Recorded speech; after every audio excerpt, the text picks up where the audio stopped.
Hi, it's Donna from the Ingalls Memorial Library, and welcome back to Behind the Book Book Talks, the series where I talk to you about a book that I'm either currently reading or recently finished that I think you might be interested in reading for yourself once the library reopens.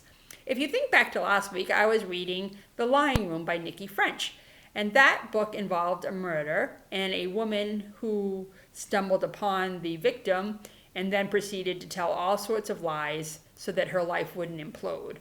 And I told you that I had an inkling who may have actually committed the murder, but that I was probably wrong, and I just wanted to update you on that. I was so wrong. I had no idea. I got to the end of the book and I'm like, what?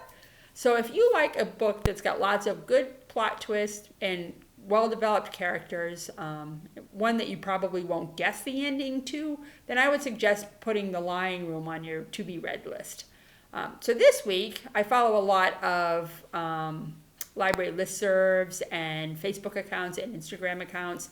And there was a post on one of the listservs that said, "Laugh or Cry, unfortunate titles recently released." And I thought, that sounds kind of interesting. So I started perusing the list, and there was nothing that really struck my interest until I got a little bit further down onto it and found a book by Chris Bohjalian. Well, Chris Bohjalian's written a lot of novels, and some of them are historical fiction, some of them are topical fiction. My favorites of his that he's written in the past include The Buffalo Soldier, which was about a little black boy that was adopted by a family. The Light in the Ruins, which was 1943 Tuscany, and The Sandcastle Girls, which was a novel that kind of centered around the Armenian genocide. He also wrote a book about a plane crash that was, kind of topical with the crash on the Hudson. He wrote a book called The Midwives, about midwives. But the one that was on this listserv was called The Red Lotus. And we had The Red Lotus. It came in March. It's been sitting in the library while we've been closed. So I thought, well, I'll take that out and give it a try. The Red Lotus takes place in current day Vietnam. And I usually like to look at the construction of a book before I get going on it. So this book takes place over 11 days, and each part of the book is a day. And each day is broken into chapters. But in between the parts of the books, there are little bits of history about Vietnam. Chris Bohjalian does a lot of research in his books. They're novels, but you learn a lot by reading them. They're very well researched and very well written. So this book involves a bicycling group from the United States. And in the group is a man who has gone to tour Vietnam on his bike with his newish girlfriend. Their parents haven't even met each other.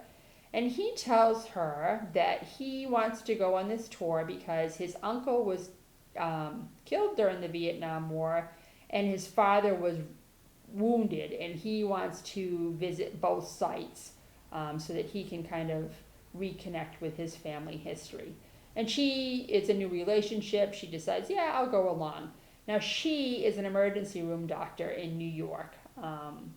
So they're in Vietnam, and they're approaching the end of their stay there, and he has gotten permission from the tour group to take off on his own on his bicycle to visit the site where his uncle was murdered and where his father was wounded.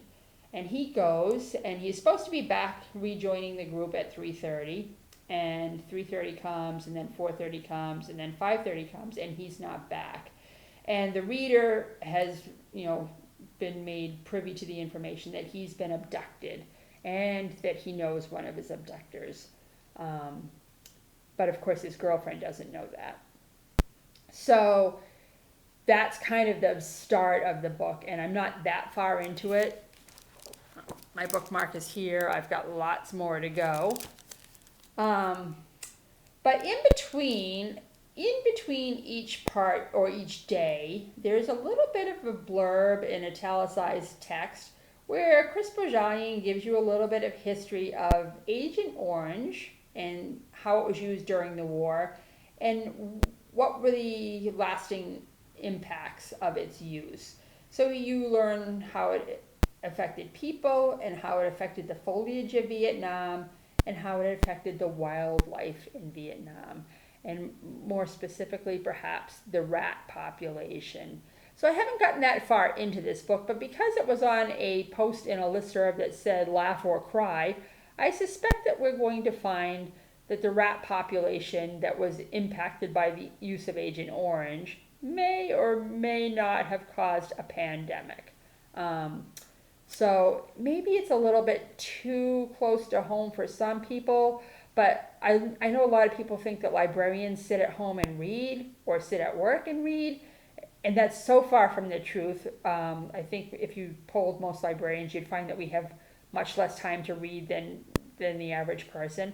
But if I could have stayed home on this rainy, crappy spring day and delved into this book a little bit further, I would have been very happy to do so. So again, if you're building your to be read list and you think that you would like to read a story maybe about a pandemic at some point in the near future, please add the Red Lotus by Chris Bohjalian to your list. And if you think you'd rather skip the whole pandemic novel genre, then add some of his other books, because he does a really great job and every single one of them is totally different than the one before. So that's it for today. Take good care and stay safe.